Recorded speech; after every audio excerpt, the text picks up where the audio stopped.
judge you and they create their own image of you in their head. So whatever CatDaddy looks like for the consumer, that's what I want CatDaddy to look like. Yeah, whatever is comfortable or palatable for you. Yeah, that's real. It's like our connection is the music. You know what I'm saying? So I'm playing a song, whether it's Future or whatever, Drake, something. Anyway, if you're listening to the radio, we already have a connection, right? Because we on that same wavelength, we on that same vibe. So all I have to do is just be there.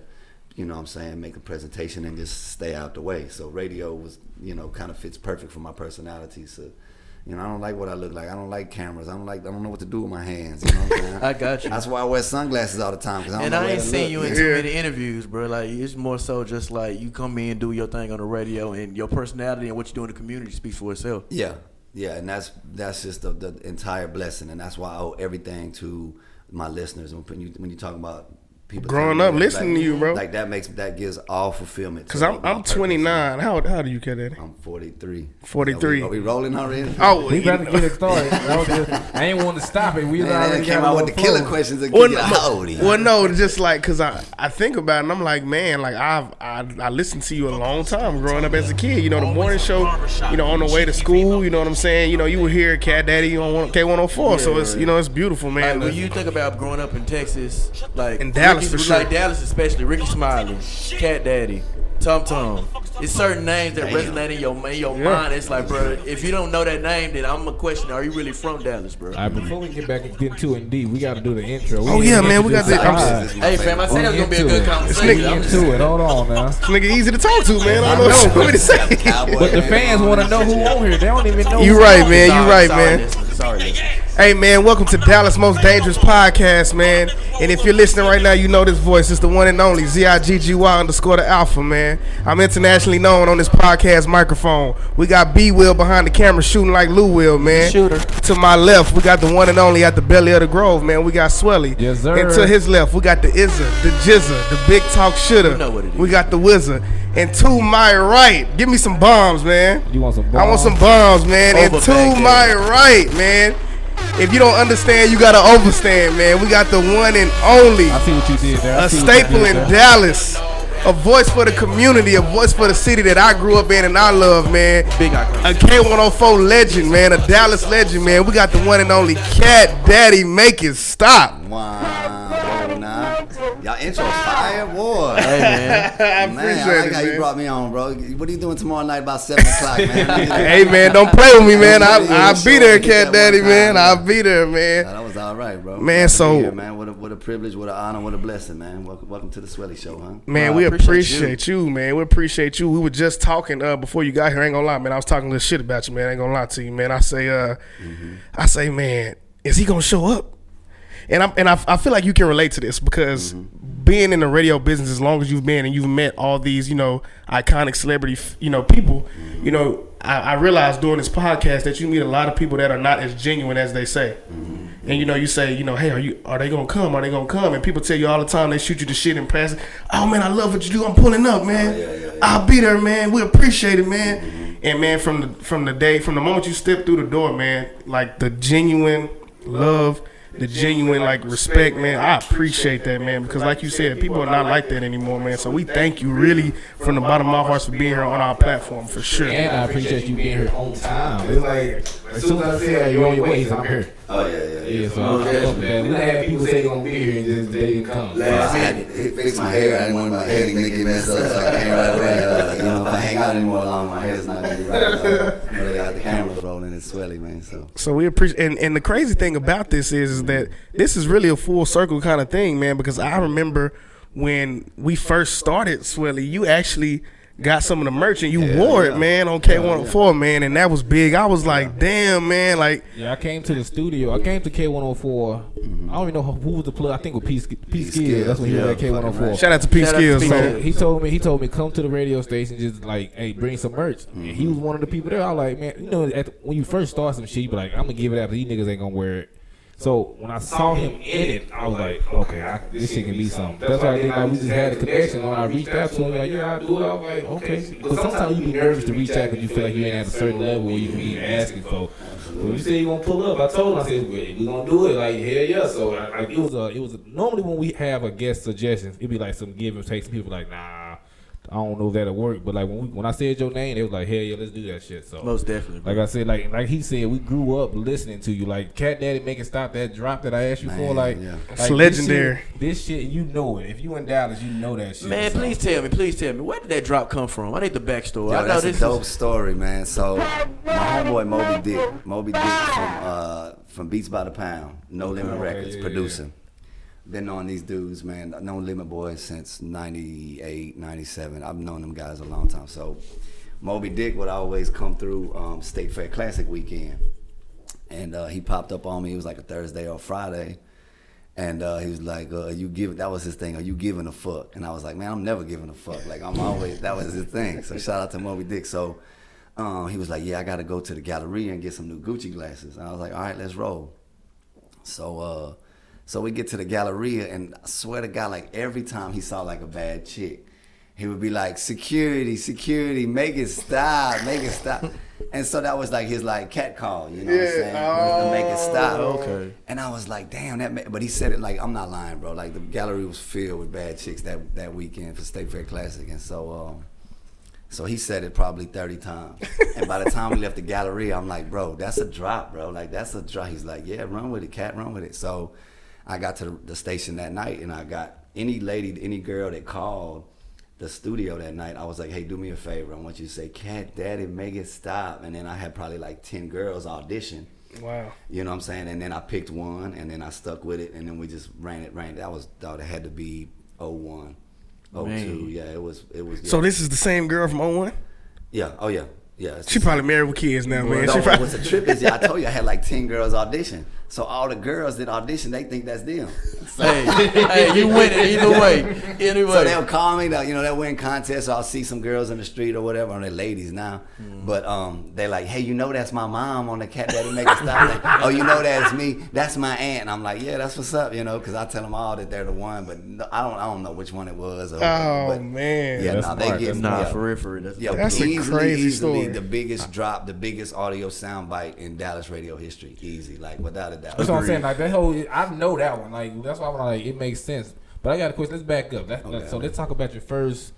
Like you're bleeding, so I feel I feel like I bit my shit. Nah, you good. Hey, that motherfucker eat microphones over here. Goddamn. So microphone killer. Let's go back to how you got on the radio. Like how did that transpire? Like what led you to be on the radio? I know you said growing up you knew you had to be a part of the mix, but like what made you say I want to do radio? And then I think you from Louisiana. Yeah, so how did you get to the Dallas? My people radio? From Louisiana too, man. Yeah. That's why you got that good spirit, man. Yes, that sauce, baby, Tabasco and everything.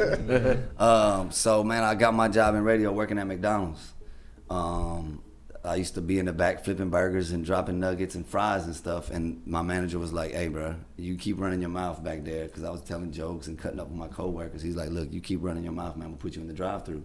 And I was like, shoot, put me in the drive-thru. Like, I work for you, man. I want to be the biggest asset I can to the company, And so they put me in the drive-thru, and then, you wash dishes. And then when the orders come through, boom, hey, welcome to McDonald's, you know what I'm saying? And so, I got the hang of it. And then like a week into it, my manager, when I got to work, he was like, come here, what are you doing in the drive-thru? And I was like, I thought I was in trouble. I was like, I don't know what you're talking about, I'm just doing what I'm supposed to be doing. He's like, nah, man, people have been requesting you in the drive-thru. And I was like, what? He was like, yeah, man. He's like, when you're not here, people notice that you're not here. Like, where's the guy that's normally here, And so that just gave me more confidence. So then I turned my swag up on another level. I was like, boom, hey, welcome to McDonald's, home of the Big Mac with 2 beef patties and a special sauce. Go ahead and glance over that menu, order when you're ready. Bro sounded like a J-Way, like late night news on the McDonald's speakers. Yeah. Tell me to glance over menu. I'm going to glance at that motherfucker. I'm like, well, let me see what I really want. So one night this guy comes through the drive-thru and he says, son, what are you doing in the drive-thru at McDonald's? And I was like, man, look, I was on fries last week, bro. I got promoted. Like, what are you talking about, He said, no, what I mean is, son, you need to be on the radio. And at 17 years old, he gave me my first job. Wow. And so, yeah. So when you started on the radio, you originally started at home in Louisiana? Yeah. Oh, wow. What network were you on when you were back at home? This is crazy. So this guy that came through the drive-thru, he was the radio teacher at my high school, okay? And so he recognized me. He said, wait, you go to Baton Rouge High? And I said, yes, sir. A guy named Danny Dean. And I was like, yeah. He said, well, look, if you have an open elective for your senior year, sign up and I'll put you on the radio. And I was like, all right, bet. So I signed up, and then You know, I show up at class, and like 2 weeks in, you know, it's classic soul music. So James Brown, Al Green, Aretha Franklin, you know what I'm saying, the Four Tops, the Supremes, Sam Cooke, you know, just like all the real good soul music. And so I got the hang of it, and I said, you know, AM 1260 KBRH, your home for solid gold soul. That was James Brown, the hardest working man in show business. Coming up next, we got some Al Green, you know, Wilson Pickett. That's how I would just run it. And it was, you know, that was kind of like a script for us to read, and I was like, I really don't feel the script, you know, but that's not for me. Like, I see the script, but I'm going to sauce it up. Yeah. And so he was like, man, you really like this, don't you? I said, yeah. He said, okay, well, we're going to give you your own show on Saturday. At 17? Like, yeah, 17. So I was like, wait, we don't have school on Saturday. He's like, nah, we're going to pay you to come to work on Saturday so you can do it. And I was like, you're going to pay me? The school is going to pay me? He said, yeah. So I got my report card and I got a paycheck. Bro went from drive-through 17 to the stage. Wow. And so and then, you know, you once you get in and you know, you show your stuff, you know, you really feed off, you know, the energy of the music, the energy of the people calling. You know, my mom would tell all her friends, tune in, you know. And so then people started listening and tuning in. I got calls. It wasn't like, you know, commercial radio, so there was no contest. There wasn't a lot of commercials and stuff like that. You know, it was just kind of like music, and then you just kind of like back sell the music and then, you know, preview the next music that's coming up. But I got into a nice little groove. And then there's another guy, he was the program director at my high school station. He also did the morning show at the hip hop station. So the hip hop station, Max 94.1, came on the air. I believe it was early 97. I graduated in 96. So yeah, it had to be 97 that they came on. And then he was like, he introduced me. I mean, I got stories, man. I don't know how much time y'all gonna run this thing. Oh, we got time to kill, man. We're Cowboys with bananas, 36-3, man. We got all the time. As long as you want to be here, man, we're gonna talk, man. So I mean, there's just amazing people that come into your life, man, and believe in your passion and see that you got a drive and like you said, a genuine love for music and for people. And I just owe everything to those people, man. People like yourself that see like, hey, man, Cat would be great on our show, and then you give the opportunity. And that's why I never pass. That's why I never say no. Whether it's a school, whether it's a classroom, whether it's a football game, whether it's something, if people feel like, you know, I can enhance whatever they got going on, I owe it to them, and I owe it to their listeners and you know what I'm saying, your loyal fans to show up and give, because it's not for me. Right. You know what I'm saying? That's one thing I've learned. When you get game, you give game. Like if you just hold it for yourself, and you're gonna just, you know, burn out, and you know that's unselfish. But radio chose me, so I owe everything to the microphone, and I owe everything to the next opportunity. You know, whatever it may be. You know? And that's a beautiful thing, man. I like what you said. You know, when you get game, you give game. You know, Andre 3000 said you can't be the king of the parking lot forever, man. So you got to be able to spread that around, man, and give that to the youth, because you know you may be talking to the next CatDaddy, and that's major. That's what I get real fulfillment. You know, you talk about cats like P Skills. You know what I'm saying? Like, man, I give everything I know to P Skills. You know, just because he has a passion, he has a love for. And he's just a good guy. He's a great guy. For sure. Yeah. So look, man, you asking me questions, you asking me for advice, I'm gonna give you everything. You know what I'm saying? Just like the people did for me. You know what I'm saying? I go down the list, whether it's my man Jewel Jackson, or Al.J. Wallace, or Jay Tweezy, or Tina Kelly, or Tina Kelly. That's a good one. I haven't heard that name in a long time. So many people, and even, you know, Greg Streets and you know, Mel the Mac and Rock T and, you know, Reggie, like all these people, they just like, oh, dang kid, you got some, let's go. Yeah. Let me show you, this is the city. Throw down sandwich, put me in the truck and be like, hey, we're gonna mob through the city, bro. I'm gonna show you how to run through these streets. Pull up at Dixon Circle and, you know, get love. And pull up in the hills and. Hey man, you saying some places now, yeah, man. But I'm saying this, and this is how it makes it. When you do stuff like that, it makes it good for a couple reasons, because now I know who I'm talking to. Yeah. I'm fresh from Baton Rouge. I lived in Baton Rouge 23 years. That's what I was going to ask you. How did you get from Baton Rouge to Dallas? So a guy named Romero Hartfield, he worked for Interscope at the time, and he, you know, before the internet took over, the record reps had to go visit the radio stations, introduce new artists, introduce the music, and hand deliver the CDs and the music to the program directors and to the DJs. And so every time he would come through, he would just, you know, keep me updated with how I sound. Hey, man, you sound good on the radio, bro. I'm just riding through the city, man, and man, you sound great, man. You know, and he would just give me compliments and give me pointers and stuff like that. And then he was like, man, I think you're ready for a major market. And I was like, what are you talking about, bro? Like, major market? I'm in major market. This is Baton Rouge. I'm hanging out with No Limit, and I'm hanging out with Cash Money. Like, this is 97, 98, 99. Can't get no bigger than this. Like I'm hanging out. Not in 97, 98. That was major market. With Lil Wayne, he got one tattoo. Wow. Like I was running with No Limit, and I introduced Lil Boosie at his high school talent show. Like this is like, man, shut the fuck you up. Monumental, man. Yeah, like Lil Boosie had a high school talent show. Oh yeah, May Night in McKinley. That's what it was called. The talent show was called May Night, and he got on with a dude named CeeLo, and so they were like, hey, you bring on the next group. And I was like, all right, who is it? They were like, it's Lil Boosie, CeeLo, and they're gonna do Outlaws. And I was like, all right, now coming to the stage, performing Outlaws, CeeLo, Lil, and then it just lit up. And that was, bro, had to be 99, 90, 2000, something like right in there. Wow. Oh man, I got stories, bro. I got a lot of like, that's why like these opportunities like this give me a chance to, share some of these stories and cause there's a lot of stuff people just go for what's now, what's next. And I'm like, man, like where I'm from is my entire story. How I got on is the entire deal. And then what's cool about it now is y'all are part of the story. No, for sure. What I'm saying? For and sure. That's how you gotta understand. It's like, like, man, the book is still being written. There's new chapters, there's new pages, there's new elements, there's new personalities. And so every time you meet somebody, now they're a part of your game. Now they're a part of your story. How can it's good that you're a part of, what I'm saying?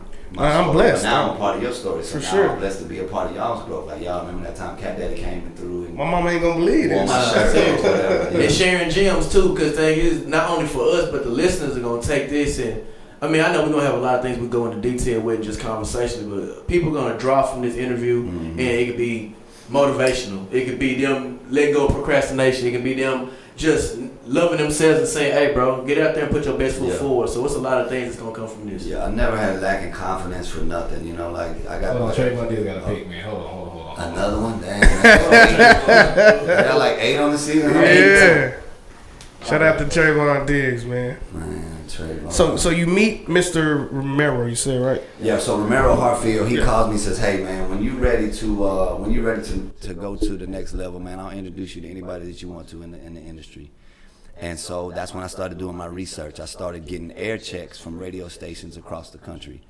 So I would call people that I know in those cities, and I say, "Hey, do me a favor, just turn on whatever hip hop station out there. Just go to, put a cassette in the jam box and just hit record. I just want to hear what they're doing in these particular cities." So Atlanta, I had air checks from Atlanta. I got air checks with Ludacris. He had a radio show with a dude named Chris Love Yes, and I do.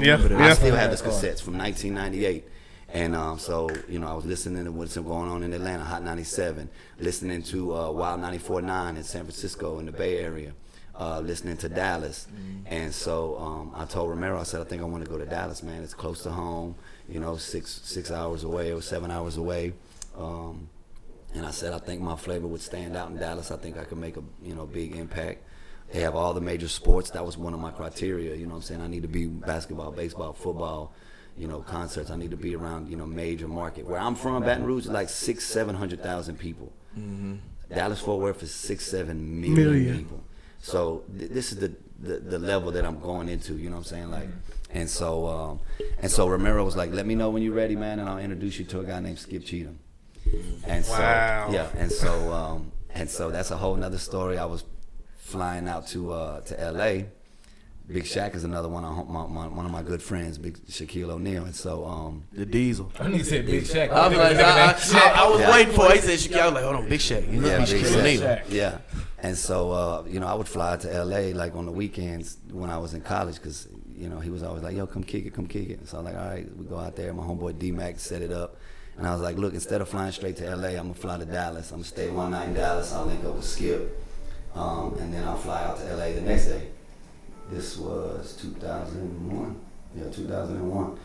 And so Romero picks me up from the airport, and we go straight to Skip Cheatham's house. We pull up straight to this man's house. And I'm nervous as hell, bro. I ain't gonna lie. I don't get nervous a whole lot. You know what I'm saying? I was like, damn, but right then I realized, like, man, everything I've been doing in radio in my career is coming down to this moment. So I want to make sure that, that everything goes well. So Skip is actually working out at this gym. He's on the treadmill running. And this, I don't know, man, he was running laps, bro. He was out there just getting his cardio on. And so we just sat in the truck. My man Romero had this Navigator. We sat in the truck. And he was just like, bro, you're gonna be fine. And I had my air check with me. I had my CD. Basically, it's like 3 minutes, like a little demo. And he's like, you're gonna be fine, bro. He's gonna love you. And I was like, all right, man, I hope so, because I'm about to graduate from college, and I don't know what the hell I'm gonna do. Like, you know, I'm ready to go. I've been making $8 an hour for the past 4 or 5 years, and so I'm ready to take it, to another level. So anyway, so Skip finally finishes his workout, and he comes down the steps. He walks outside, and Romero flashes his headlights. Skip looks up and sees the navigator, recognizes Romero, and he walks across the street. So Romero, we jump out the truck, and he was like, Skip, it's the guy I was telling you about, CatDaddy from Max 94.1 in Baton Rouge. And I was like, Skip, what's going on, man? It's a pleasure to meet you. I handed him my CD, and I was like, this is what I've been doing for the last 4 or 5 years, and when I graduate, I want to do this for you in K104. And he was like, all right, well, let's go in the truck and let's check it out. And I was like, oh, shit. Listen to it right in front of me. Right in front of you. Damn. And so, which is weird because we talked about it before. It's like, I feed off of my voice. And so this is like, he sees me and then he's hearing me. So it's a weird dynamic, for this type of introduction. I was like, damn, this is wild. And so we listened to it for like 3-4 minutes, whatever it was. And he was like, all right, let me take it with me, man. And I'll let you know, I'll hit you up and let you know something. So the next morning I fly to LA, I'm hanging out. We're getting ready for the Laker game or whatever. And I get a call. A text message, or it was a two-way pager or whatever I was on back then. And he said, yeah, man. He said, when you graduate, we're going to move to Late Night Creep. That was the name of my show, the Late Night Creep. Late Night Creep. He was like, we're going to move to Late Night Creep to D-Town. And that was it, man. And, they signed me up with a contract, and I've been here ever since. Absolutely amazing, man. I get chills thinking about that and how, how things line up. All man, faith, you got no more fear. stories to write a biopic, man. Oh yeah, No, I'm seriously, ready, man. I'm ready. Yeah. But it's still being written. That's what I'm saying. Definitely, you keep stacking them stories, and yeah, man, it's about the people that believe in you, and like you're saying, being genuine, that's never let me down so far. So I will always put that, whether it's the janitor or whether it's the CEO. Just keep everybody play. How would you want somebody to treat you? That's what I've always been taught, and that's that how means I roll. something. And my grandmother used to always say, man, it costs you nothing to be kind. Absolutely not a dime. Nothing At all. Yeah, Absolutely and I've run not into a some dime. assholes, and that I ain't gonna lie. I think when I run into people that are assholes, just because it lets you know, like, okay, I won't be like that. Yeah. That feeling that I have right now, I won't want somebody to have that feeling about me. Man, and that's so appreciated. And I think when you run into people and they are great people and they are, literally who they are, and they haven't gotten warped by this new internet that you say, the Instagram, the Twitter, it hasn't warped their personality. It's a breath of fresh air. It's literally a breath of fresh air to sit here and be with you. And it's not, I don't feel weird. I don't feel like I've never met you. You know what I'm saying? I feel like you're somebody that I've known my entire life, whether it be through the radio or whether it be on this platform. So, man, that's a blessing. So I do have another question for you. Go ahead. Before we go to questions, on the podcast, we do a thing called a mental health check. So we're going to have to go around the room. Last week, B. Will had... man. I'm just letting you know, man. I'm thrilled, man. Like, as cool as I look, man, I'm telling you. B. Will had the lowest number last week, but on here, you got to give, from a scale of 1 to 10, how you doing mentally, physically, emotionally, just how you feeling in life. If you under a 6, we check on you next week. So since B. Will had the lowest number last week, I want you to start it this week. I'm at a 5. I'm not a 5, bro. My bad. I'm at an 8. B. Will is at an 8. No. I'm finna say you started on the right. He done went up 3.5 points from last week, and I checked on him. I don't know if everybody. I told everybody on the pod to check on the list. Yeah, I don't know if they I did. appreciate y'all. Everybody, all y'all checked on me, bro, and just a couple of my friends outside of there too. But I appreciate y'all niggas, bro, and I love y'all for that. You my brother, man. That just brought my spirit up, bro. So I appreciate it. So you got some pussy last week. That's good. I go next. I'm like an 8. I'm like an 8 as well. I've been doing good. Life is just amazing. I ain't really got no problems. Everything is good. So I'm at a good 8. Nah, but I'm an 8 too. We Sitting rolled here too. having this conversation, the Cowboys doing their thing, bro. Monday gonna be a great Monday. Hey, bro, I can't complain, bro. Yeah, man. I think myself, I'm gonna go for No, it, no, man. keep I'm a it 9, man. I'm a 9, man. I Me, start playing some sound. yeah, me and my lady, man. We had a good week. I think that always kind of adds to it. And like you said, the Cowboys, man, and meeting somebody, man, that I think is a big staple in our city.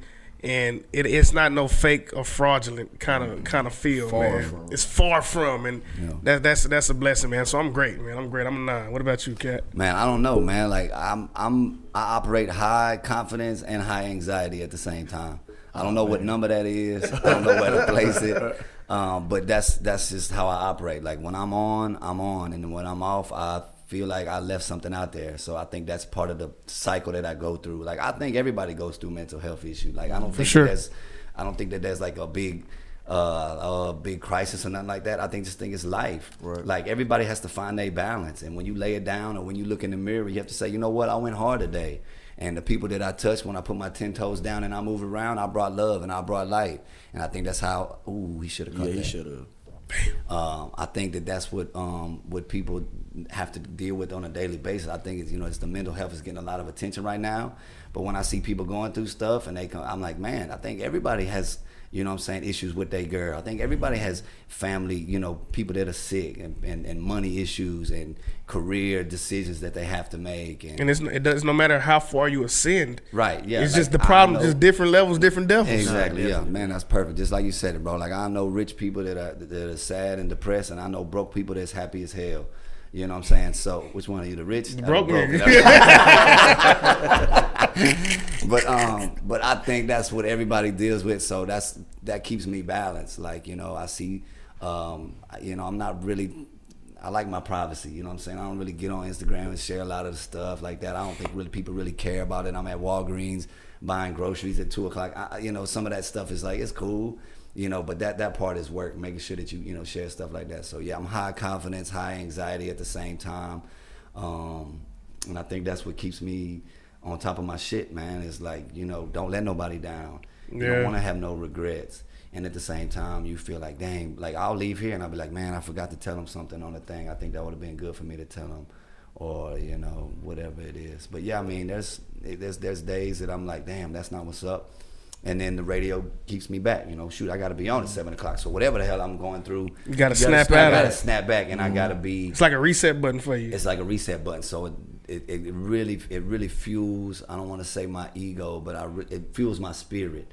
You know what I'm saying? To say, you know what, man, there's something that I have that's not for me. And that's a blessing, man, for you. I don't mean to cut you off. I'm sorry. Yeah. But for you to find your passion at 17, and there's people that search this earth. And they don't find it till like 40, man, 50. And you got people still searching. Oh, man. I can only imagine how that fuels you, man. Yeah, it's an amazing feeling, man. Like, and I say 17, but it was really before that, man. Like, I used to always want to read school announcements. I wanted to host talent shows. I remember our teacher in high school, she used to let us do oral presentations instead of book reports. Like I hated writing, I hated reading, but I want to put on a show. I want to stand up, and that was my thing. She's like, look, if you want to do an oral presentation, I'll let you come up and you can do, 10, 12 minutes.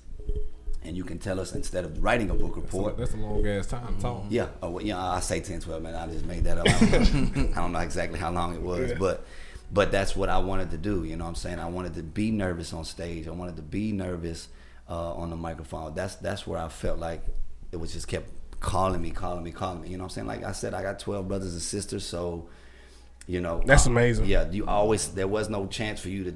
I wanted to stand out. I'm not here to. Just to fit in. Like you get lost in the wash. You know what I'm saying? So I had to step up and and try to make myself stand out. Whatever. Did you ever feel like with you having 12 brothers and sisters? Mm-hmm. Did you ever have that feeling where you're like, I'm gonna be the one?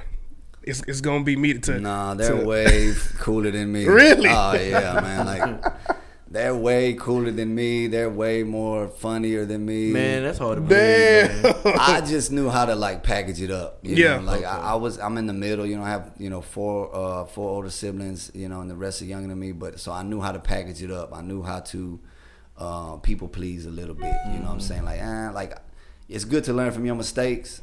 It's better to learn from somebody else. Right. So I used to watch, my older brothers and sisters go through it. Like I used to watch them, and then I'll be like, okay, my older brother used to get his ass whooped. You know what I'm saying? My dad would whoop him bad. I'll be like, bro, just take your licks in. But he'd be like, nah, man, this is I want to talk back to my dad. I'm like, look, when it's my turn, I'm gonna get my 2 whippings and I'm gonna go upstairs and cry in the bed. And so that's one thing I can say about you good to learn from your mistakes, better to learn from somebody from else. that, with you just having a big family, with your success, like how does your family look up to you? Because it's like you said, you in the middle, so you have siblings that may have kids that look up to you and be like, uncle, like how is just everybody looking up to you and just how you lead for your family? You'd have to ask them, man. I mean, I look up to them. Like I said, I look up to them more than anything, man, just because this your original audience. You know, this is where you test out your personality and test your swag out. You know, you laughing at that? Yeah. Oh, I got more of that. Oh, that's not funny, or that, you know, that's the first annoying. real audience. It's the first real audience, man. Before you get to the classroom, you know, and so they just, everything I did was funny to them. Everything I did was, you know, do this, come here, you know, and I just ate it up. And so that was, yeah. I mean, I don't know. You'd have to ask them, man. Like, I feel you, man. I just try to set it out for them and show them something new. You know what I'm saying? Show them. Be that trailblazer. Hey, come out to Dallas. I was, you know, first one in my family to really leave. Everybody else is still in Louisiana. You know? I can't agree with you. So I got brothers as well. I ain't got as many, but I got 2 brothers, and I think both of my brothers are more talented than I am. Yeah. Like when it came to sports, when it comes to almost anything we do, come to dressing, I think they just better than me and everything. But I do know how to package shit together better and present it better than they do. But I have a question for you. When you got on the radio as a white man, getting on urban radio, how was that experience? Because I know people looked at you when you hear somebody like you get the Paul Wall effect. So when I first heard Paul Wall rap, I didn't know he was a white man. So how did you go from being a white man on urban radio and everybody see you? Like, how did you adjust to that media? And they be like, okay, this is CatDaddy. I don't see in like urban radio, you don't see a lot of white successful people. So how did you navigate through that? Man, radio chose me, man. These people gave me the green light and the microphone and said, do your thing. So that never comes up. People tell me that every day. Man, I didn't know. I thought you was black. I'm like, man, soul ain't got no color, man. Keep tuning in. You know, I've never, you know, been through any issues or had to explain myself or anything like that. Never. You know what I'm saying? People put me on. They like my talent, and that's one thing. I can't say, you know, radio allows you to feel the energy and to enjoy the spirit without judging what somebody looks like. You know, I could be big, fat, and nasty. You know what I'm saying?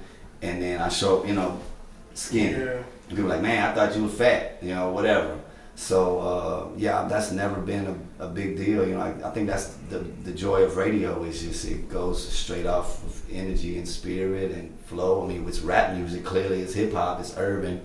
And so, maybe people assume that you look a certain way or... Yeah, and kind of agree with what you said. I said, I knew soul didn't have a color when I heard Bobby Caldwell, What You Do for Love. Hey, bro, for all my life, I thought that was a black man until I seen that video. I said, nah, bro. That man. Nah, he was singing his ass off. Hey, bro. He sung his ass off. Yeah. Man, so I like that song too. Hey, it's a great song. It's a classic. So I got one of my questions I got for you, man, is so I saw you on another podcast. I want to say is No Pressure? Is that the name of that podcast? Sure. God, I can't. It was another podcast I saw you on. It's another Dallas local podcast, and I was listening to him and I was checking you out, and I was like, man, it would be great if we can get CatDaddy on because I had a question that I wanted to ask you because I don't want to leave no stone unturned when you come here, man. And you talk about it often. You say the internet. So in this era where, you know, people, you know, they don't necessarily go to the radio anymore to get what they may deem as hot music, where the radio is not the end all be all for some of these artists now, where the internet has become this fertile ground to birth all these new artists. And, you know, people may go to Spotify, they may go to Apple Music, they may go to YouTube, they may go to podcasts.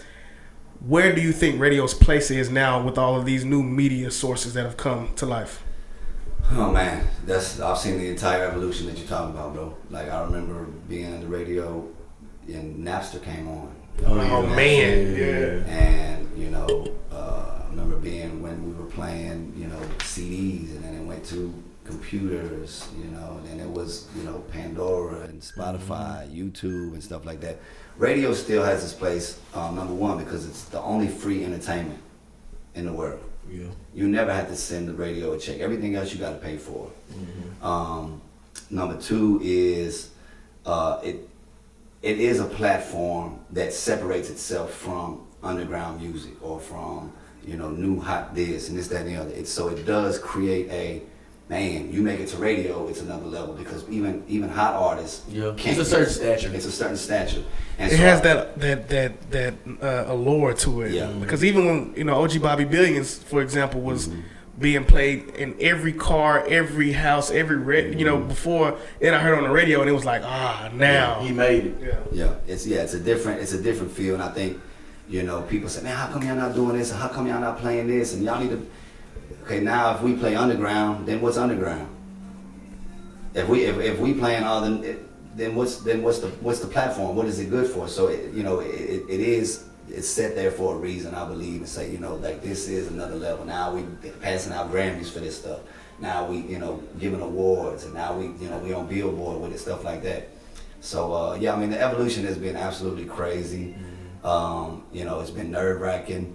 Syndication is another big part of that. You take one DJ and you put them on 100 radio stations. Mm-hmm. Okay, you just fired 99 people, and you took 99 voices off of cities, that need a voice, in the community. And so there is a dark side to the, I wouldn't turn down a syndicated job, I'm like, hell yeah. But there is a side to it that does suffer, And so, you have a city like New Orleans, or you have a city like Baton Rouge, and you got a morning show piped in from New York, Oh, wow. Like, that's weird to me, what I'm saying? But, and not to say that they're not good at their jobs, just the fact that I think when the people who have lived in the city, who have become a part of the city, mm-hmm. are the voices of the city, I think it bodes to make the radio show that much more genuine. And that's just important. Like, you don't want people from outside coming in and kind of fertilizing that area when they don't even know what the soil is like. It's cool. I just think now that there's platforms for that. Yeah. You can do XM radio. You can do there's other avenues. You can do podcasts. You can do stuff where it's like, man, if you're really talented and people really like, I can do a podcast and send it out, worldwide. Yeah. You know what I'm saying? But there's something about the local feel that I really gravitate to. People that really know you. Hey, I was at your school. You know what I'm saying? I showed up at the pep rallies, and we was at the football game. We did remotes at Metro PCS and stuff like that. So that's what I feed off of. You know what I'm saying? That's how I look at it. Like, this is a bigger opportunity for me to be more personable with people, mm-hmm. and really be a part of their life, and for me to then be a part of mine as well. So do you? I guess my follow-up question is: Do you have any favorite podcasts that you listen to, or are you a podcast listener? Really, not really. Man, okay. I'm not. I don't really tune in or nothing. Like, no, I feel it. Like, let me ask you this: did you ever have a top 5 radio personality that you ever kind of influenced? Yeah. What's your top 5? Let's show Mount Rushmore of radio. Oh, man. Let's do that. Bro, there was a dude named, I'm just going to name names. There was a guy named Davey D in New Orleans, Wild Wayne in New Orleans, Uptown Angela in New Orleans, Jewel Jackson, Night Prince, Jay Tweezy, Guy Brody and Rob Pear, Greg Street, everybody from K104, Skip Murphy and Murphy, man. Murphy and Nanette and Sam and Chris Arnold and the Wig, Greg Street, man. So many, man. Like, there's so many people I used to listen to, and they were just like, those are the people like, God, they sound so cool, man. Like, how can I even be a fraction of what they are? The way I feel listening to them, I would love for somebody to listen to me and feel that same type of enjoyment. You know what I'm saying? Dang, they playing my song, man. They playing my song. They doing shout outs. I used to call and win. Like, I got a job. My job. Let me go back to this.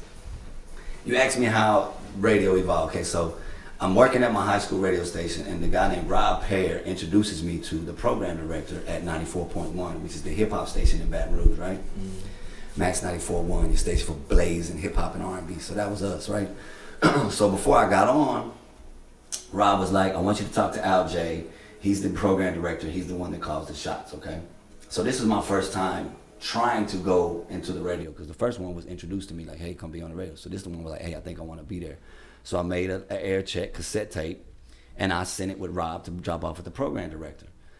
So I called a program director like 2 weeks later. I said, hey, this is CatDaddy. Rob Pear gave you my air check a couple weeks ago. Did you have a chance to listen to it? He's like, nah, man, I haven't had a chance to listen to it. I'll listen to it and I'll give you a call back. So me being persistent, call back 2 weeks later. Hey, Al J, this is CatDaddy again, man. Have you had a chance to listen to it? He's like, nah, I haven't had a chance. He's like, you know what, man? What are you doing tomorrow? I was like, nothing. He's like, all right, cool. Come to the station and we'll listen to it together.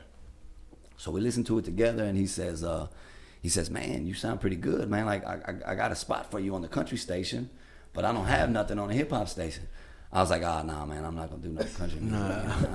That ain't. I'm not, And so I left out, the interview, and I called Rob, and I was like, oh man, I'm just letting you know I left the interview, and he offered me a job at the country station, and my boy Rob that set up the interview, he's like, oh, that's what's up, bro. You in the door, man. I told you, bro. They want to love you.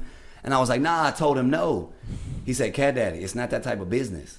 Because I had got into it. They asked me to be in it. So I was like, nah, I told him no. He was like, CatDaddy, Call him back and tell him that you want to do it. Tell him you can't just, pick and choose what you want to do. So I called Al J back. This is like 8-10 minutes after I left out. So Al J, man, I made a mistake, man. I'm going to go ahead and take that country job you're talking about. He's like, the position's been filled, and hung up on me. No lie. So I thought I was out, man. I was in my church clothes. I had all my outfit on, and I was like, man, this is my interview shit was together. I fumbled the ball, man. I just was like, damn. So I called him like 2 weeks later. I said, hey, Al J, man, this is CatDaddy, man. He was like, who? And I was like, man, this is CatDaddy. I was just sitting there for an interview a couple weeks ago. He's like, yeah, we don't have nothing. Call back another month later. We don't have nothing. Stop calling. Call back another month. He said, and he just didn't want to hear anything I had to say. So like 6 months after the interview, I'm listening to the radio, and they're doing a Winner in an Hour weekend, Ghetto D, Master P Ghetto D CD. You win it every hour, Max 94.1. So I called in, and the girl, Adrienne Long, she answered the phone, and I was calling number 10 to win, or number 9, whatever. And she was like, who is this? And I was like, this is CatDaddy. And I'm like, I'm the contest winner. I'm acting like I'm the DJ. She was like, why are you talking like that? And I was like, really, I'm trying to get on up there, I'm trying to get a job up there. And she was like, no, you have to stay on Al J. He don't want people up here that don't want to be here. You just continuously show them that you want to be here, and you know what I'm saying, you'll get your shot. So I was like, all right. I said, what I'm going to do is when I go up there to pick up my CD, I'm going to ask to meet with him again and see if he's in his office, and we'll have another conversation. So I go like a week later to pick up my CD. I was like, hey, I'm here to pick up my Ghetto D CD. She's like, all right, here you go, sign right here. She gave me my album, the CD. And then I was like, hey, look, I know I'm not here, for a meeting or anything. I said, but if Al J's here, I would love to talk to Al J. And she was like, oh, he's actually coming out of his office right now. And, from here to that door, he walks out and we make eye contact. And before I could say anything, he said, CatDaddy, what are you doing Sunday night? I need somebody to work 12 to 6. And I was like, I'm down. Just like that. Just like that. And so he said, look, I want you to work 2 Sundays for free. I won't pay you for the 2 Sundays. He said, and after the 2 Sundays, if you got what it takes, then we'll put you on and we'll put you on the payroll. So after the second week, I called him. I was like, hey, so what did you think? He was like, oh, man, I forgot to listen. So he's like, give me 2 more weeks. For free? For free. He's like, give me 2 more weeks for free, and then we'll let you know. And so so after the first week, he calls me in the middle of the show, and he says, all right, come see me in my office tomorrow. We're going to talk about, your future at the station. So I sat in there, and he was like, man, you sound great on the radio, but stop trying to be cool.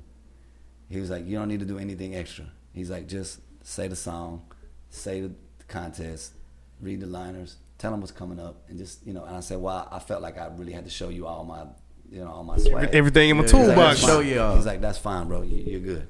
He's like, just read what we tell you to read, introduce the music, and just, be there and stay out the way.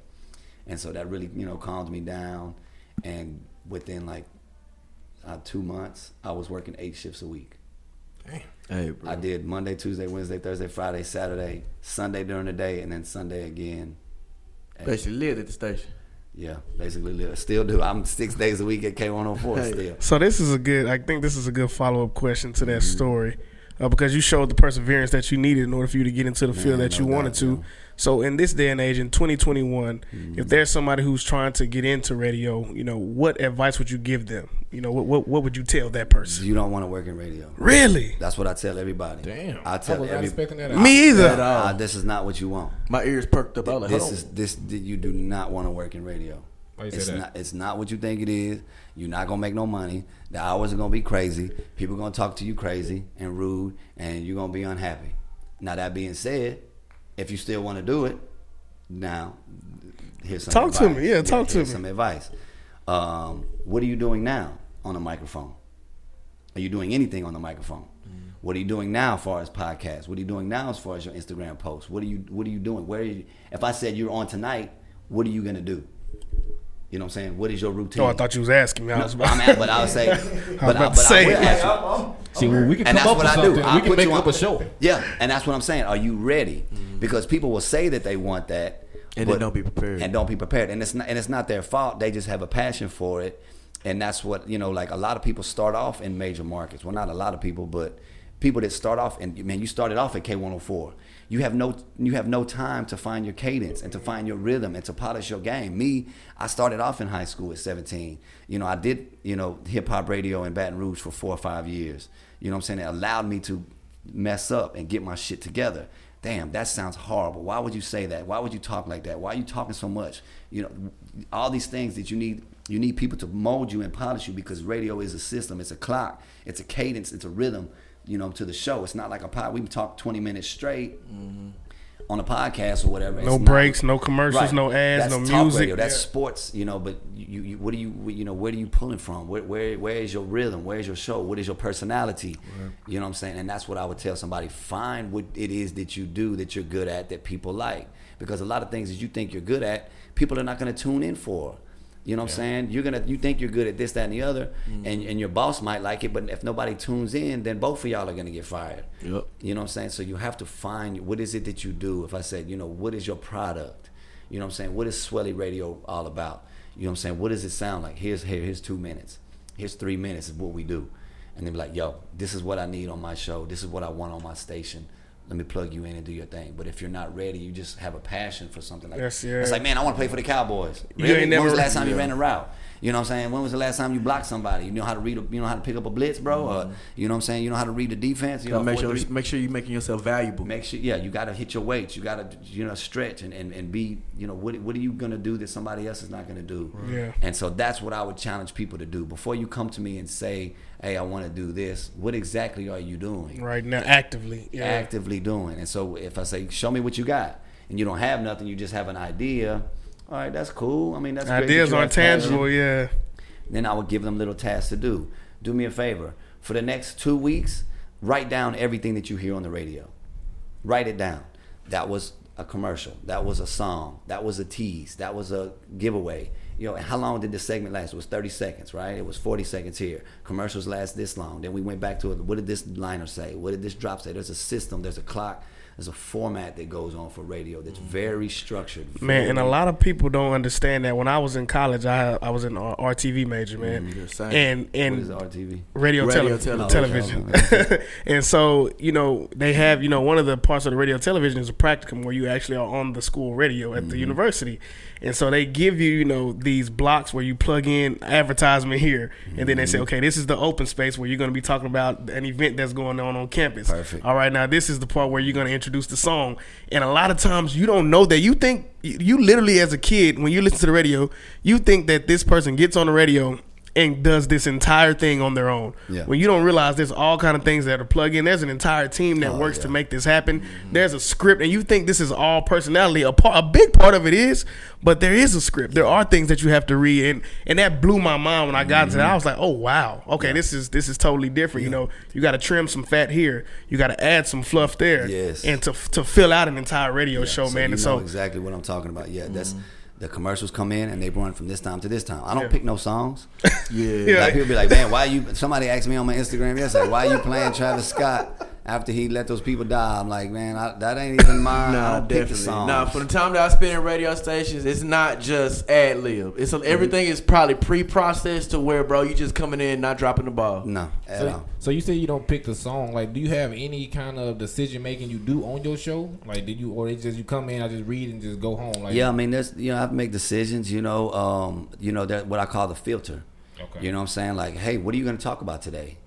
Well, let's look through the internet. Let's find the news. Let's find the local news. Let's find what are the major stories. You know what I'm saying? Is it another rapper getting arrested with drugs? Is it somebody else, cheating on their wife? Like, do I need to tell everybody that shit? You know what I'm saying? So there's a natural filter that I put on my show that I have to decide, like, okay, what's worth it? Like, if I wouldn't tell you on the street, if I wouldn't tell you face to face that Kanye got a crazy haircut or whatever, then I wouldn't say it on the radio. And that's respect. And that's respect, yeah. And it's a lot of times there's so much trash in the lyrics. There's so much trash already.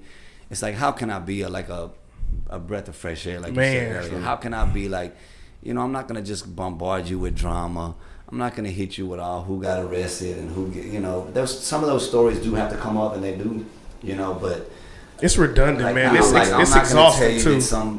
Like, I'm not gonna get on the radio like, man, you know, cop shot another dude out in Dallas. Coming up next, Beyonce tickets. Like, that's splashing poison. You're not being respectful to the story. It's like, it does you no good if I just get on there and spit trash, and then I'll be like, all right, y'all figure it out. Coming up next, we're gonna play more guns and shooting and drugs and alcohol music. Yeah, that's not fair. I like how you said that. You got to try to filter what's circulated throughout, not only the station, but amongst the community that's listening to the station. Yeah, so. I don't think it's fair to just, like, some of the stuff they doing it for ratings. They're doing like, man, we just gonna give them the most bloodiest, druggiest stuff we can put out there. I'm like, you know what? That's enough of that in the music. I don't need to throw more of that. But keep it real. But that's like you said, it's a responsibility. Yeah. Because like with the filter, you can go forward. People do things for ratings. They do things to keep the ear attached to them. But thing is, when you're responsible for the viewers that continue to tap in with you Monday, Tuesday, all the way through Sunday, you gotta understand what you're doing and respect the people that continue to tap in every day. Number one. Man, like my grandmother said, don't add no more legs to the table, man. Yeah. Don't add no more legs to the table. And it took me a while to figure that out. I think it was probably when I had my son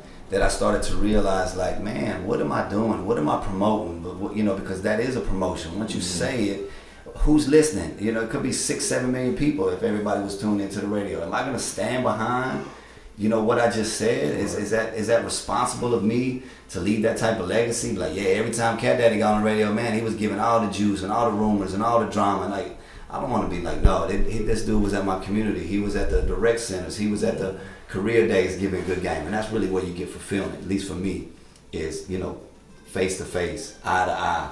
There's something I have for you, young man, young lady, and I'm going to try to give you as much of that as I can to help you, you know, find your way in life.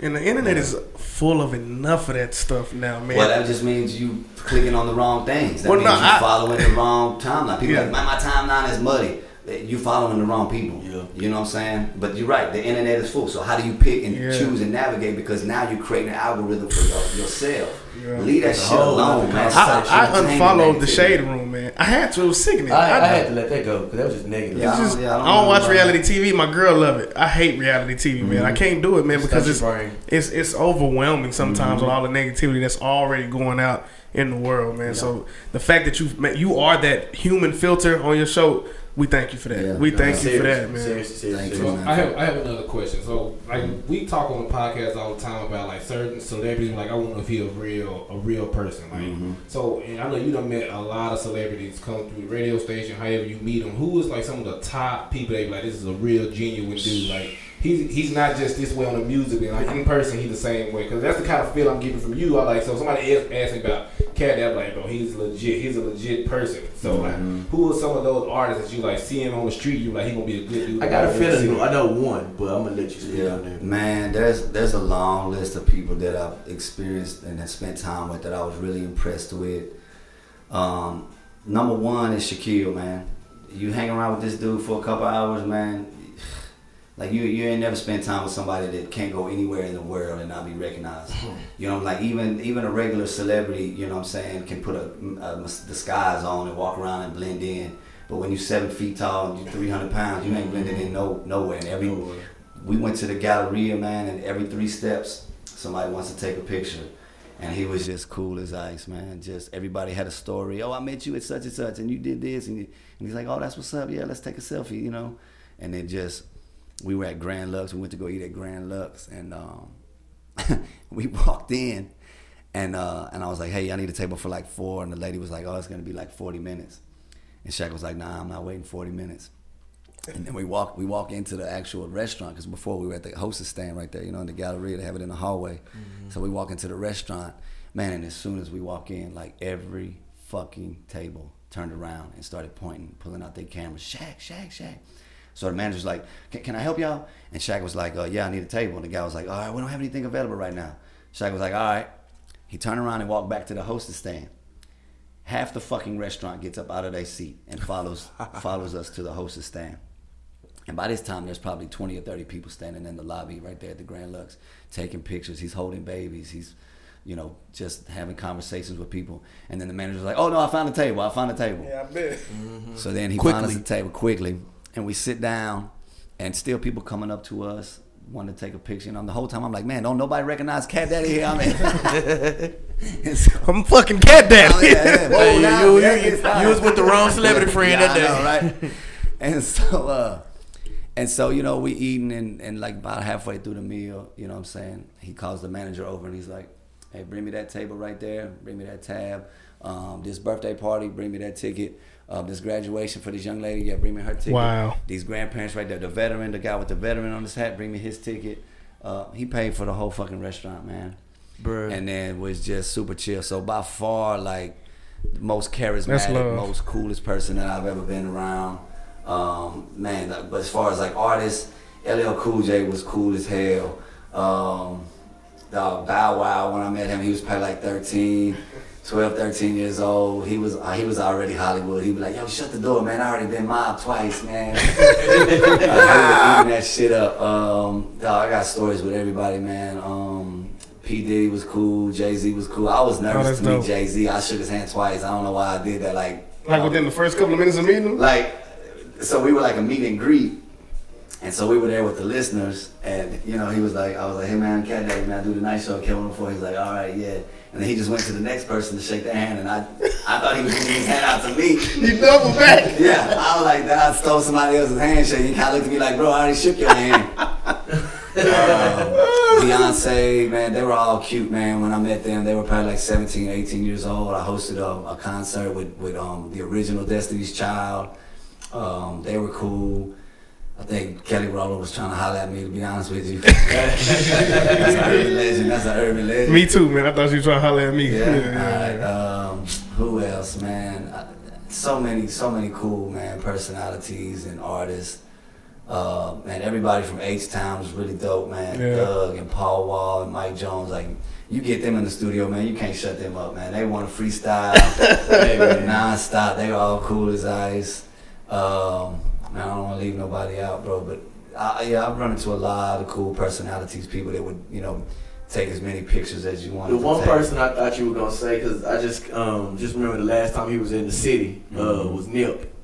And man, I passed Nipsey in the hallway at the station, and I didn't say anything. I mean, I was like, "What's up, fellas?" There was like a group of them. They did an interview with Bebe. Yeah. And they were walking out, and then waiting by the elevator to after, you know, wait for the elevator to go down, and I was just like, "What's up, fellas?" And I didn't really, you know, speak to anybody. Paying no mind. Yeah, but I just, you know, sat down and Bebe, when I got in the studio, I'll never forget this. Bebe was like, "Did you see Nip?" And I was like, "Yeah, man, I saw him in the hallway." He's like, "Nah, let me introduce you to Nip, man. He's a cool guy, man." And I was like, "Nah, it's cool, man. You know, I'll see him at the club. I'll catch him next time." And I never got that opportunity, but you know, that's a good thing about internet and interviews and stuff like that. It really give you a chance to, you know, share your spirit and give your game. And that's one thing that Nip, with his interviews and in his music, he really understood what it was. And I think me and him really subscribe to the same gospel. Is like, you know, you only hear 80, 90 years if you don't overdose on drugs or die in a car crash or get some crazy cancer. Man. So while you're here, how do you affect people? You know, what have you learned that you can help to change somebody else's life? And you know, even people that you run into, assholes, that's a blessing, because now you've learned how not to be, or, you know, how you can apply that to your own opportunities. So, yeah, Nip, I never got a chance, but, you know, just a great spirit, man, just an unbelievable game. And who else, man? I done met a lot of cats, man. They were just... So outside of Shaq, who is your favorite, then I should ask? Because it sound like Shaq the homie. Favorite, man, Don Juan was a cool motherfucker. Shout out to Don Juan. Bishop Don Juan, bro. And before I met him, we talked on the phone a couple times. And just a cool guy, like, for no reason. Like, you don't do nothing. But the lingo was crazy. The lingo, hey, baby, like, just standing there looking good. People wanted to be around him. You know, girls would give him their money. Yeah. And I never understood that. You know, I watched Pimps Up, Hoes Down, the documentary, and I was just like, man, these chicks are just giving him his money just because of his game, his swag, his personality, and you know, he's got jewelry and he's cool as ice. And when I met him, he was the exact same way, just super cool. Like, I'm just happy to be here. Whatever y'all want, you know what I'm saying? I give it to you, hey, yeah. Baby, hey, you know, hey, come to the hotel later on, man. We're gonna turn up tonight. Yeah, CatDaddy, come CatDaddy, you know. Bishop Don Juan was really cool. Man, really my coworkers. My coworkers have always been the coolest people to be around. Skip Cheatham, man, that was a cool motherfucker, man. I met Skip, I was like, this dude is so charismatic and super cool. And just, man, when I got here, I was nervous, and I would call him and be like, man, I'm scared as shit, bro.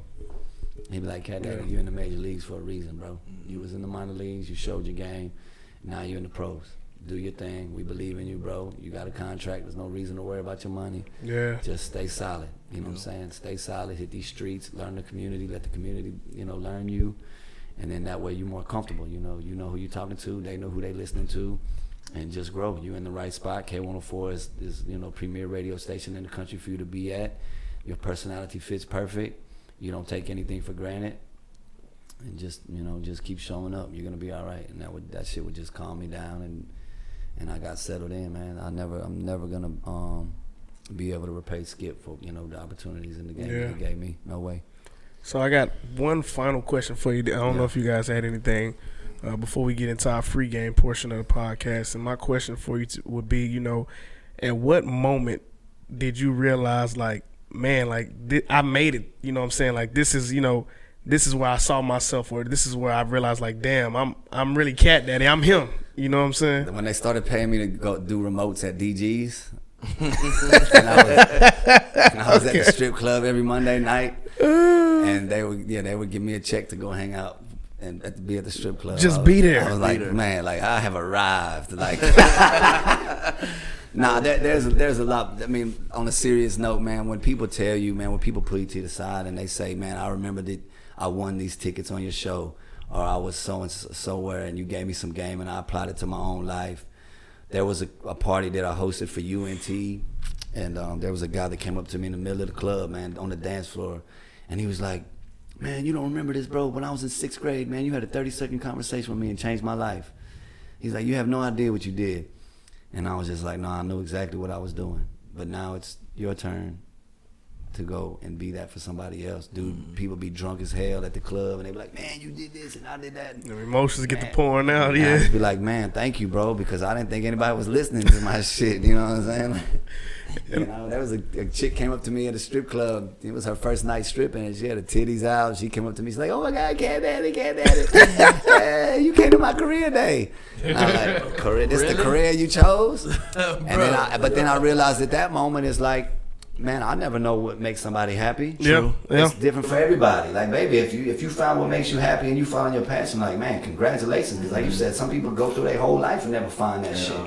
So, if I told you my story and you applied it to your life and you found a way, man, congratulations. Hopefully.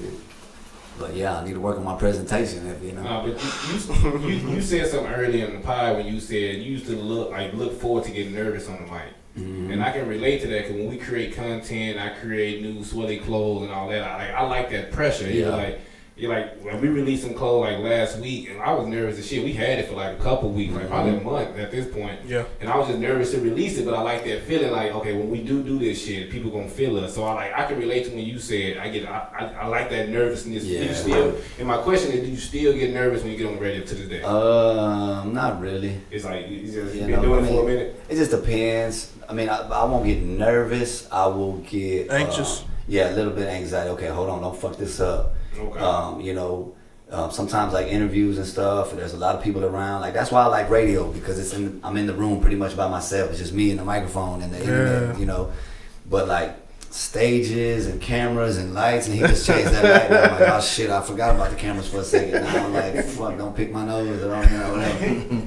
But yeah, I thrive in that. I did it. I'm gonna do it again. Because. Recently, I just invested in my first business. Oh, okay. I have a tow truck company now. Oh, man. So it's only one truck. It's only me driving the truck. But you towing shit? Oh yeah. No, I'm not the repo guy. Oh, I said on the tow. So wait a goddamn minute now, CatDaddy. I'm like roadside assistant. Okay. Flat tire, dead battery. My car needs to get to the shop. I just bought a car at the auction. Hey, do me a favor, man. I need to get the car. It won't start. Can you get it to the shop? Cool, I'm on my way. Okay. But yeah, like I'm nervous as we speak, thinking about the bills that I gotta pay and the insurance that's due. Wishing you much respect and much success with it. Prosperity, man, for sure. And I'll be on the side of the road and cars be flying by and I'm trying to change the tire. My ass is poking out on 30 and people going by. That gets pretty scary. But man, I love that shit, man. Like when people on the side of the road with their hazards on, I'm like, oh shit. Here I come. That adrenaline starts going. I hit my lights and I pull over and I'm like, hey, I just saw y'all on the side of the road. Y'all need any help? I saw you got a flat tire. Is there any way I can help out? And they be like, wait, ain't you CatDaddy? So that, you know, that kind of feels good and it kind of relaxes the situation. And then it's an easy way to make, not an easy way to make money, but I never have to convince you that you need my service. Yeah. You know, I never have to call and convince you that you stuck on the side of the road. You need to get your ass to the circumstances house. Man, CatDaddy, please, can you come? Yeah, I'm on my way. You know what I'm saying? And then, you know, make a little money on the side. And I just have one truck now, but it'll be 2 trucks. It'll be 12 trucks. It'll be 200 trucks. Yeah. But just with one truck, I'm the biggest name in tow trucking in the city. Ain't no Dak Prescott towing. There's no Jerry Jones come and save your ass on 35 in the middle of the night. Ain't no Dirk Nowitzki, you know.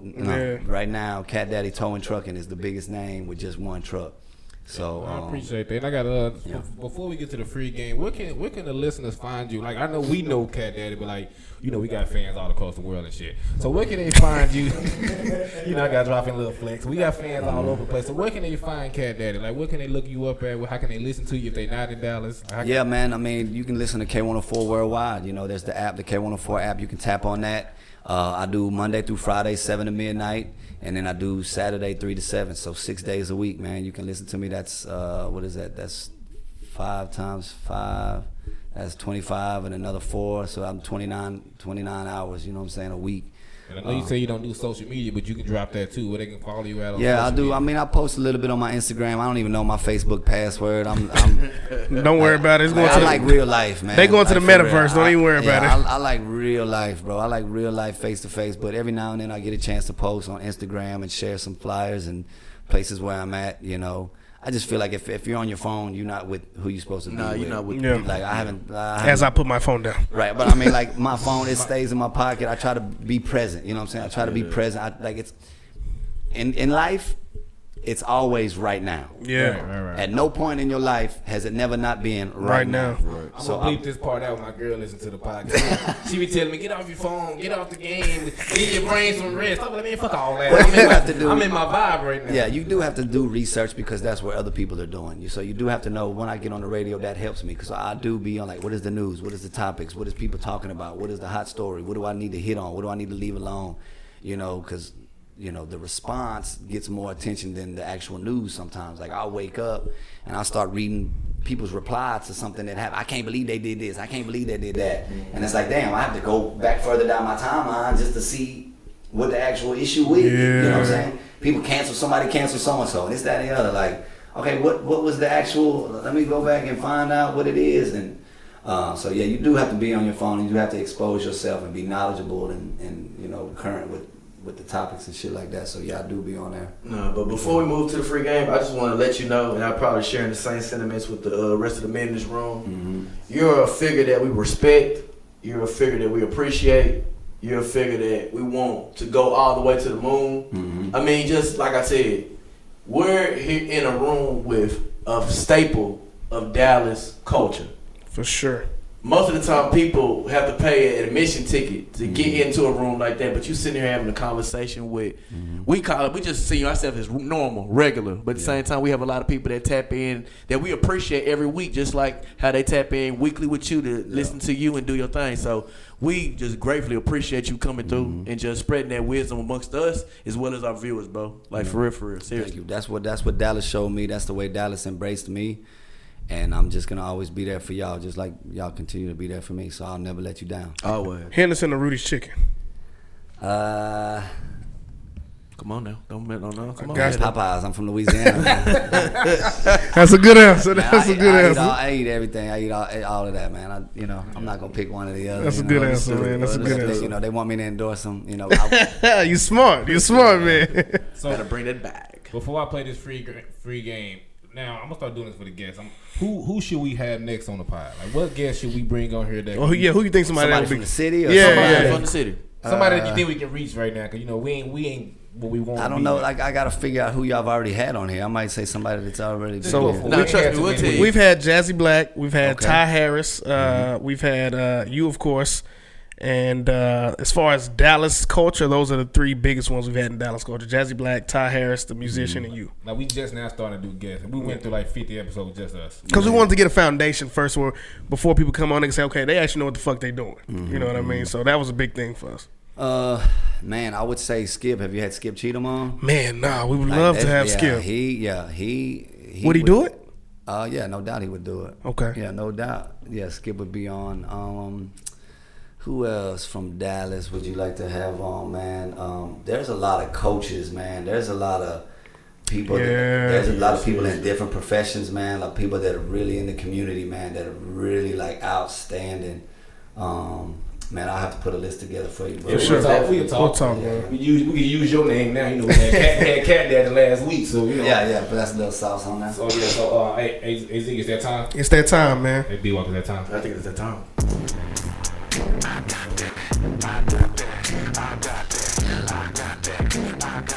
Free game time, you guys. I got that free game.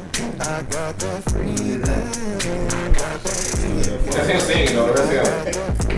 I need to get on this side of the table. All right, man. It's that time of the podcast where we give you guys a little bit of game, but what we want you to understand is that it's always free, man. It may be entrepreneur, it may be spiritual, but, you know, not to say that we know what the fuck we're talking about, man, so take it with a grain of salt.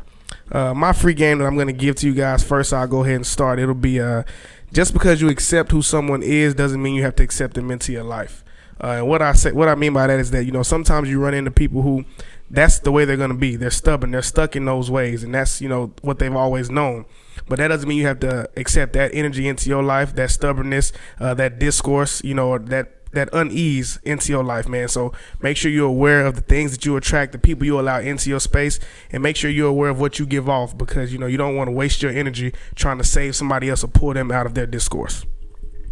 I like that. Yes, sir. So mine is without commitment, you would never start, and without consistency, you would never finish. So that's what I've been going through. I was talking to my like people, and I was like, man, I'm nervous about this Swelly stuff, bro. Like I've been really nervous because I was like, every time you drop any kind of art, you know, like Erykah Badu said, I'm an artist, but I'm sensitive about my shit. You want people to feel you. You be like I know we put the time in. I know we did everything right this time. So I was just nervous. So then my mom was like, bro, like you committed, so you gonna start. So now just stay consistent, and you gonna end up finishing where you want to go. So like.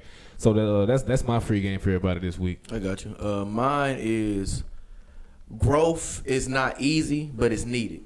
Growth can sometimes be painful. Sometimes you have to go to those self-reflecting moments and understand that, bro, you got to sometimes get on your shit and let go of some shit. So it can be painful at times, but you got to understand and look it through there, bro. These are the steps that I need to get to be my best self. So go through the pain, get through it, but on the other side, it's going to definitely be something shining definitely for you in the end. That's all good game. My free game is don't see the show, be the show. Yeah. Like Understand, that. Like you are the writer, you are the director, you are the main star, you are the main character in your own movie. You're the main star in a book that you are writing.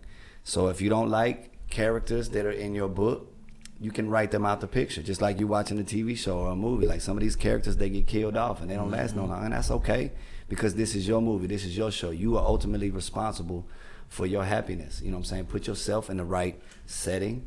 Put yourself around the people that you need or you feel like you need to take it to the next level. And understand, don't see the show. Stop watching what somebody else is doing. Be the show. You know what I'm saying? Create your own story. Is it a romance novel? It is a sports flick? You know what I'm saying? Is it a drama? What is your movie about? Because at the end, it's over. Like tomorrow, there's nothing on tomorrow's page, right? So let's say that you're writing a book. What's on tomorrow's page? What would you like there to be? There's a way to make that happen, and then there's chapters that you can develop to get, because it's at the end, it's gonna say the end. For sure. So what was the book about? This is your movie. This is your story. What would you want people to say? You know. That's tough. I like that free That's game. tough, man. Church. Well, we want to thank you guys for tuning in to another dangerous episode of Dallas Most Dangerous Podcast, man. Again, please like, subscribe, share. For those of you that don't know me, again, ZIGGY_ the Alpha on all social media platforms. We got the one and only at the belly of the Grove. We got Swelly. Yes, sir. We got the Izza, the Internationally the known. big talk shitter. You know what I'm saying? Certified powder boy. We got B Will, who always gonna shoot like Lou will. Lemon Pepper Lou. And the one, the only Dallas staple. CatDaddy, make it stop, man. Thank you so much, brother. We appreciate you, man. Thank you, man. And for all the listeners, y'all know you can get this content on Monday. The following week, we have it on YouTube. And make sure you tap in and go to SwellyInc.com, SwellyClothing.com. Both of them get you where you're trying to go. We got limited apparel. We damn near sold out. So if you want this, you got to get it now. And this is the Wizard, the Jizzle, the Big Talk Shit. Hey, y'all gonna feel this soul when he play that. Feel it.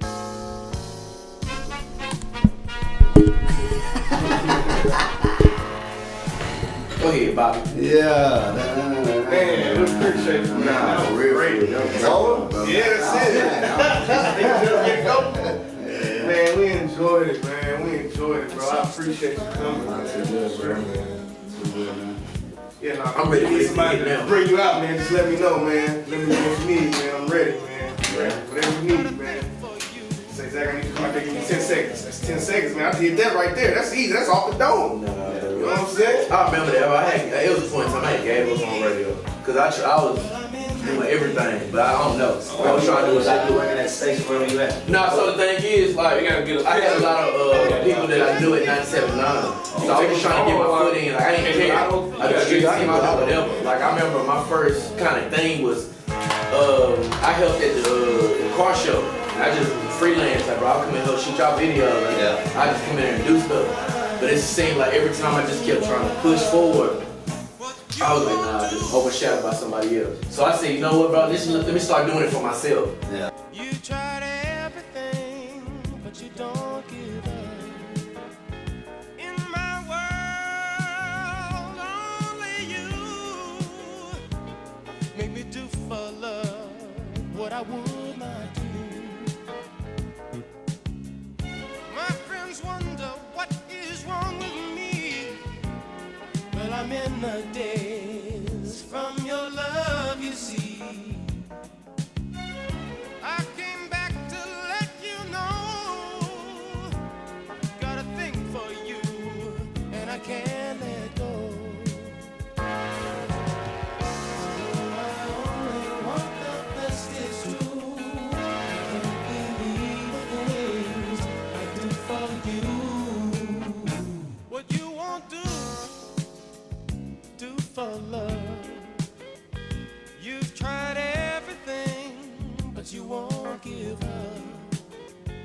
In my world, only you made me do for love what I would not do. Made me do for love what I would not do. Make me do for love what I would not do. Make me do for love what I would not do.